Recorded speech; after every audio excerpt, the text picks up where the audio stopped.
ఏం చేయబోతోంది? 100% అండి. నిరుద్యోగులకు బీజేపీ ప్రభుత్వం 100% సహకరిస్తుంది. వాళ్ళు వెన్నంటే ఉంటది.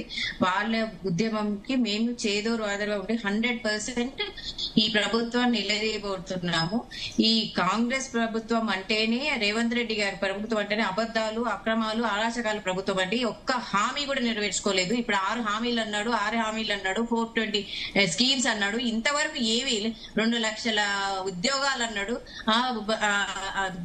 ప్రభుత్వానికి రాకముందు 2 లక్షలు అన్నాడు, వచ్చాక 1 లక్ష అన్నాడు, ఇప్పుడు 7,000 అంటాడు. వాళ్ళు న్యాయపరంగా అడుగుతున్నా అంటే కాంగ్రెస్ ప్రభుత్వాన్ని మీరు విమర్శిస్తున్నారు. కేంద్ర ప్రభుత్వ శాఖల్లో కూడా లక్షలాది ఖాళీలు ఉన్నాయని విమర్శలు వస్తున్నాయి. మరి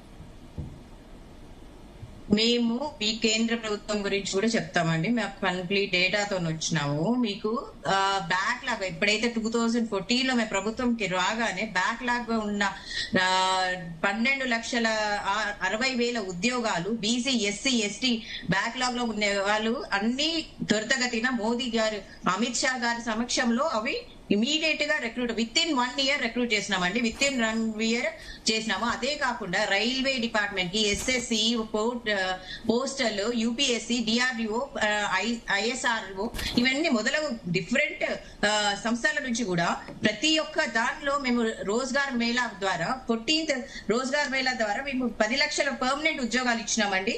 అదే 18th రోజ్గార్ మేళా ద్వారా 11 లక్షల ఉద్యోగాలు ఇచ్చినాము. 19th రోజ్గార్ మేళా వేలో 51,000 పైగా ఉద్యోగాలు ఇచ్చినాము. సో ప్రతి ఒక్క దాంట్లో మేము సెంట్రల్ గవర్నమెంట్ ఇచ్చే రిక్రూట్మెంట్స్ లో మేము అలర్ట్ గా ఉన్నాం. ప్రతి ఒక్కటి కూడా ప్రజల వరకు చేరేందుకు మేము 100% మా చిత్తశుద్ధిని ప్రదర్శిస్తున్నాం. ఇప్పుడు ఈ మన స్టేట్ గవర్నమెంట్ లో కూడా ఉద్యోగులు చేస్తున్న ధర్నాలో మేము 100% పార్టిసిపేట్ చేస్తాం. గట్టిగా ప్రభుత్వాన్ని నిలదీస్తాం. రైట్, సింధురెడ్డి గారు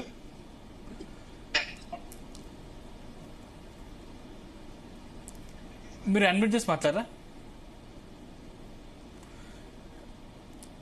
అంటే ఇప్పుడు ప్రతిపక్షాలు మీకు పూర్తి మద్దతునిస్తున్నాయా, లేకపోతే రాజకీయంగా ప్రతిపక్షాలు వాడుకుంటున్నాయని అనుకుంటున్నారు? ఎందుకంటే కాంగ్రెస్ ప్రభుత్వం చెప్తున్న పరిస్థితి కనిపిస్తోంది కదా, బీఆర్ఎస్ నిరుద్యోగిని రెచ్చగొడుతున్న పరిస్థితి కనిపిస్తుంది. దయచేసి బీఆర్ఎస్ పార్టీ నమ్మొద్దు, ప్రతిపక్షాలు నమ్మొద్దు, మేము ఖచ్చితంగా జాబులు విడుదల చేస్తామని కాంగ్రెస్ నేతలు చెప్తా ఉన్నారు కదా.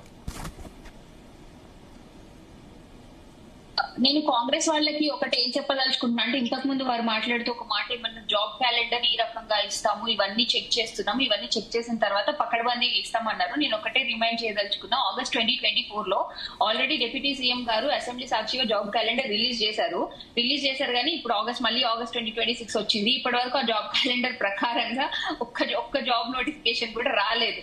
ఎవరైతే మాట్లాడతారో వాళ్ళు కొంచెం రివ్యూ చేసుకుంటే బాగుంటది అనేది నా పర్సనల్ ఒపీనియన్. అండ్ ఇంకొకటి, ప్రతిపక్షాలు రెచ్చగొడితేనే నిరుద్యోగులు మాట్లాడుతున్నారు అనేది అది అబ్సల్యూట్లీ ఫాల్స్ అండి. ఎందుకు అనంటే, ఇప్పుడు నాకు బాధ ఇబ్బంది లేకపోతే నేను ఎందుకు బయటకు వచ్చి మాట్లాడాలి? నాకేం అవసరం అని మాట్లాడతాను? నువ్వు నోటిఫికేషన్స్ ప్రభుత్వం నోటిఫికేషన్స్ ఇచ్చుంటే నేను గమన కూర్చొని చదువుకుంటా కదా, నాకేం అవసరం అని బయటకు వచ్చి మాట్లాడతాం? ఆ మాటకు వస్తుంది నా ఇన్ ద సెన్స్ అందరూ నిరుద్యోగులు, వీళ్ళందరూ ఇంతమంది ఇన్ని రకాలుగా బయటకు వచ్చి మాట్లాడుతుంటే దాన్ని ఎంతసేపు ఒక ప్రతిపక్షం చేపించిన దానిలాగా చూస్తున్నారు తప్ప అసలు సమస్య ఏంటి అనేది దాని గురించి ఎందుకు ఫోకస్ చేయట్లేదు? సమస్య మీద ఎందుకు ఫోకస్ చేయట్లేదు?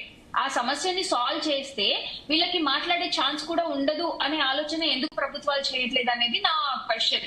ఒకవేళ ఆ సమస్యను పరిష్కరించే విధంగా చేస్తే మా అందరికి మాట్లాడే ఛాన్స్ ఉండదు, ఆ మాట కోసం ప్రతిపక్షాలకు కూడా మాట్లాడే అవకాశం ఉండదు కదా. సో ఆ పాయింట్ కదా కన్సిడర్ చేసుకోవాల్సింది. సమస్య పరిష్కారం చేయాలి తప్ప వీళ్ళు మళ్ళీ ఇంకొకటి మాట్లాడితే పెయిడ్ ఆర్టిస్టులు అనేసి మాట్లాడతారు.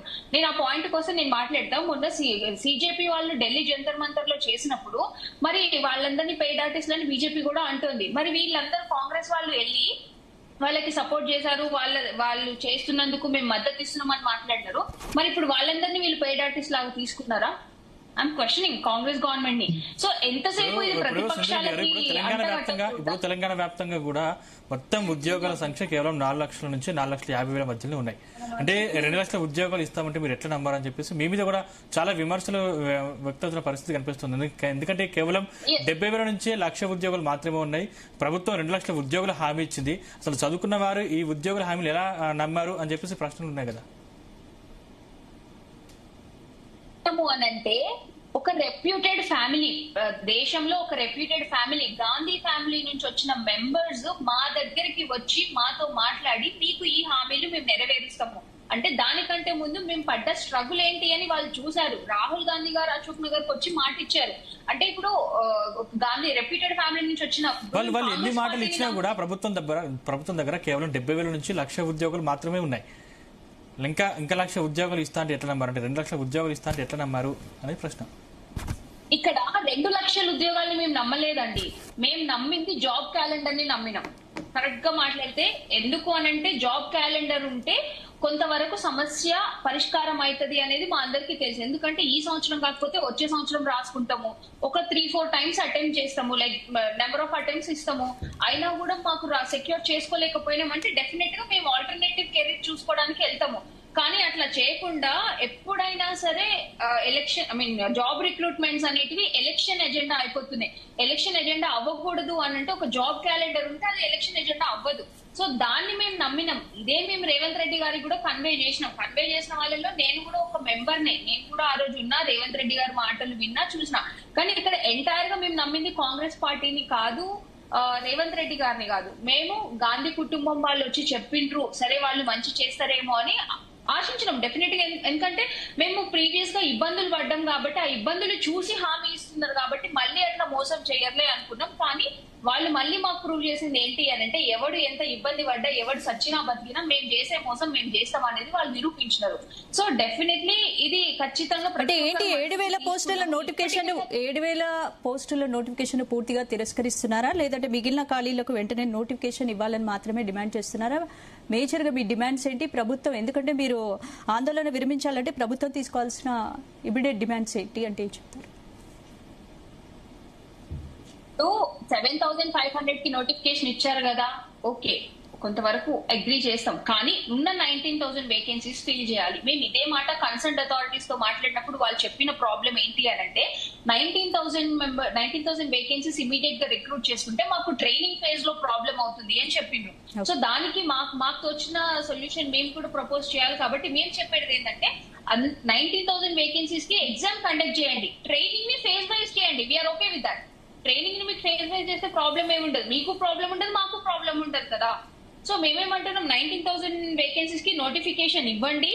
ఎందుకు అనంటే ప్రీవియస్ గవర్నమెంట్ లో ప్రీవియస్ ఇయర్స్ లో వచ్చిన నోటిఫికేషన్స్ లో ఎక్కడ కూడా 10,000 కి బిలో నోటిఫికేషన్ లేదు. 12,000, 16,000, 18,000 అట్లా వచ్చాయి నోటిఫికేషన్స్.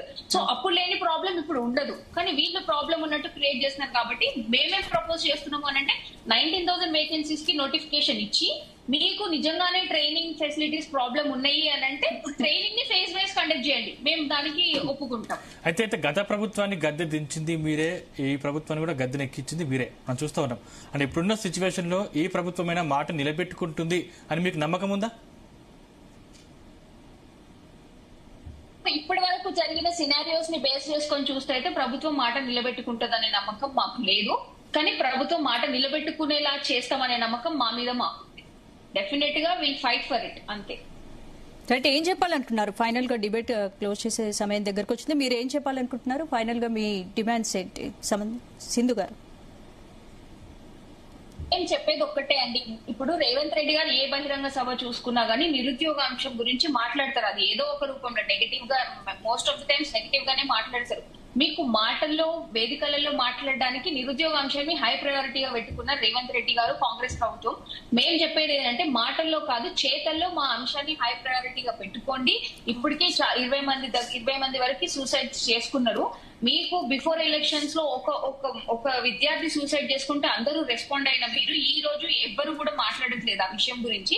సో నేను చెప్పేది నిరుద్యోగ అంశాన్ని రాజకీయ అంశం కానివ్వకండి, చెయ్యకండి. మిమ్మల్ని నమ్మి గద్దెనెక్కించినందుకు నిరుద్యోగులకి న్యాయం చేయాలి. అండ్ ఇమీడియట్ డిమాండ్ వచ్చేసి 19,000 వేకెన్సీస్ కి నోటిఫికేషన్ రిలీజ్ చేయాల్సిందే. రైట్. రాజ్యలక్ష్మి గారు మీరే చెప్తారు? నేనైతే ఇప్పుడు మీకు చివరిగా నేను చెప్పేది ఏంటంటే వాళ్ళు నోరు తెరిస్తే